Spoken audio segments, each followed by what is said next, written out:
Assalamualaikum warahmatullahi wabarakatuh. Kembali bersama dengan saya Pak Nanang dari YouTube channel lensaedukasi.com. Pada kesempatan kali ini kita akan bersama berbagi pengalaman pembuatan video pembelajaran yang kita lakukan dengan cara perekaman atau pendokumentasian kegiatan pembelajaran yang ada di dalam kelas, serta tahapan editing yang kita lakukan sehingga video kita berkualitas baik. Sebelum kita mulai membahas satu persatu, jangan lupa dukung kami dengan cara klik subscribe YouTube channel kami ini ataupun media sosial kami lainnya. Baiklah para sahabat semuanya, mari segera kita mulai diskusi kita. Para sahabat semuanya, ada beberapa catatan yang akan saya sampaikan terlebih dahulu sehingga menjadi perhatian kita semuanya. Yang pertama adalah video pembelajaran di dalam kelas biasanya berdurasi cukup panjang, misalnya 2 JP bahkan sampai 4 JP. Dengan video yang berdurasi cukup panjang ini, kita perlu mempersiapkan semua perangkat yang kita perlukan sehingga perekaman kegiatan bisa berjalan dengan baik dan lancar, dan tentu video memiliki kualitas yang baik. Catatan yang kedua adalah video memiliki dua bagian. Yang pertama adalah gambar, yang kedua adalah audio. Pasti kita berharap video kita memiliki kualitas gambar dan audio yang baik, sehingga kita perlu mempersiapkan semuanya seperti setting dan perangkat, sehingga video kita memiliki kualitas gambar dan audio yang baik.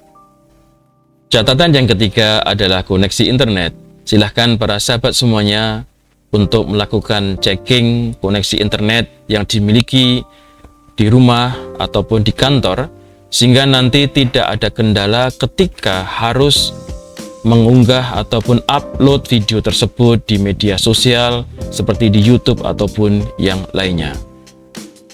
Pada video kali ini kita membagi 3 tahapan untuk perekaman video pembelajaran di dalam kelas. Yang pertama adalah persiapan, yang kedua adalah perekaman, dan yang terakhir adalah editing. Mari kita bahas satu persatu. Yang pertama adalah tahap persiapan.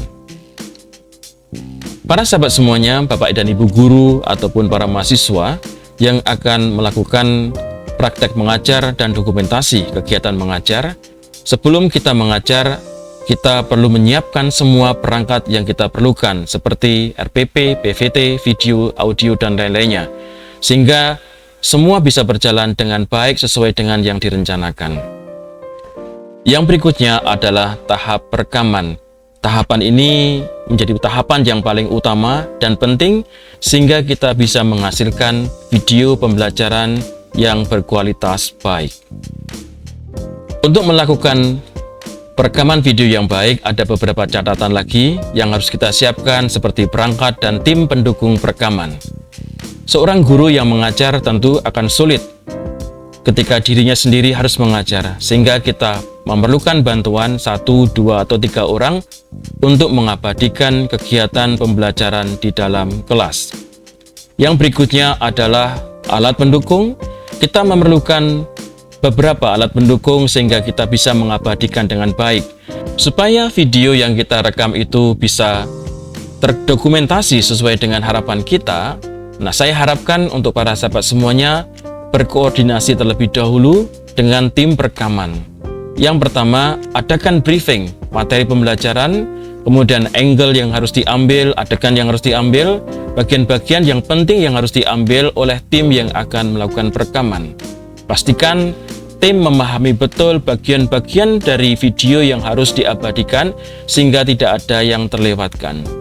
Yang berikutnya adalah kita mengajak tim perekaman untuk survei ke lokasi syuting, misalnya di dalam kelas, untuk melihat persiapan kira-kira adakah kendala-kendala yang nanti akan dihadapi ketika melakukan dokumentasi kegiatan perekaman di dalam kelas. Yang berikutnya adalah uji coba perangkat. Saya kira ini tahapan yang sangat penting sekali. Perangkat yang akan kita pergunakan untuk merekam seperti video, handycam, ataupun action cam perlu kita siapkan dengan sebaik mungkin sehingga nanti kita bisa menghasilkan kualitas perekaman hasil video dan audio yang baik. Yang berikutnya adalah kita perlu melakukan pengaturan lokasi syuting.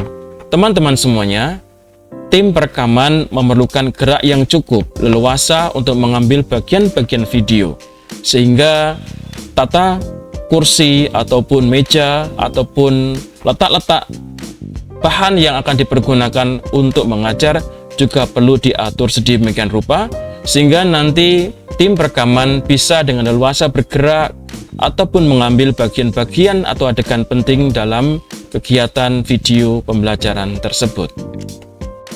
Bagian penting yang harus kita siapkan adalah skenario video. Bapak dan Ibu semuanya, jika kita sudah merekam video 2JP, kemudian harus kita edit menjadi 15 menit, maka Bapak dan Ibu, teman-teman semuanya harus menyiapkan durasi bagian-bagian yang proporsional yang harus masuk dalam video. Catatan ini juga tentu penting untuk teman-teman yang akan mengambil video, sehingga teman-teman perekaman, tim kita perekaman, bisa mengabadikan bagian-bagian penting yang terjadi di dalam kelas. Kemudian, panduan ini akan memudahkan Bapak Ibu sendiri yang akan melakukan editing atau tim yang membantu editing, sehingga bisa memasukkan bagian-bagian secara proporsional. Silakan Bapak Ibu membagi sendiri bagian-bagian penting dalam video itu, sehingga video yang dihasilkan menjadi bagus dan proporsional. Bapak dan Ibu, teman-teman semuanya, sedikit informasi tentang ukuran file. Sebelum kita melakukan perekaman, alangkah baiknya Bapak dan Ibu melakukan setting di alat perekaman, misalnya di handphone ataupun di handycam ataupun di kamera Bapak dan Ibu semuanya. Perhatikan resolusi yang ada dalam setting tersebut. Hati-hati dengan resolusi, karena resolusi itu berdampak dengan jumlah file yang akan dihasilkan dalam perekaman. Ukuran file tentu berdampak pada alat yang akan kita pergunakan untuk melakukan editing.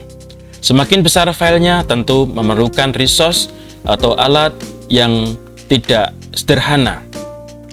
Oleh karena itu Bapak dan Ibu semuanya, kalau saya pribadi akan memberikan saran pergunakan ukuran file yang 1080p atau 720p.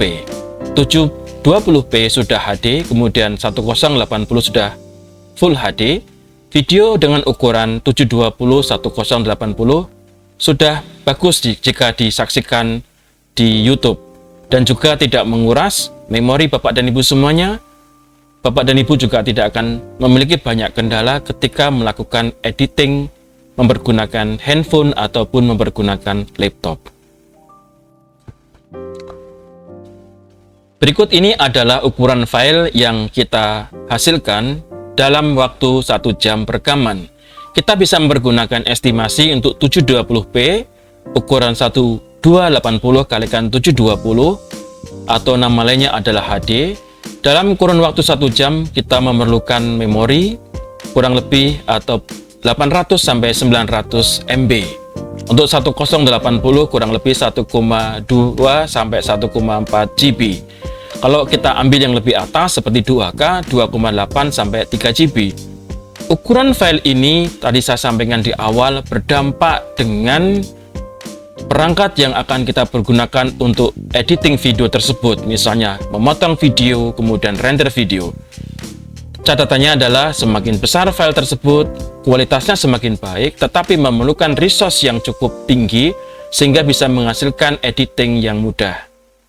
Jika Bapak dan Ibu mempergunakan perangkat seperti handphone untuk merekam, ataupun laptop dengan spek yang minimalis, saya sarankan untuk merekam mempergunakan 720p atau 1080p sehingga tidak menguras resource yang terlalu banyak dari perangkat Bapak dan Ibu semuanya. Nanti proses editing juga bisa berjalan dengan lancar.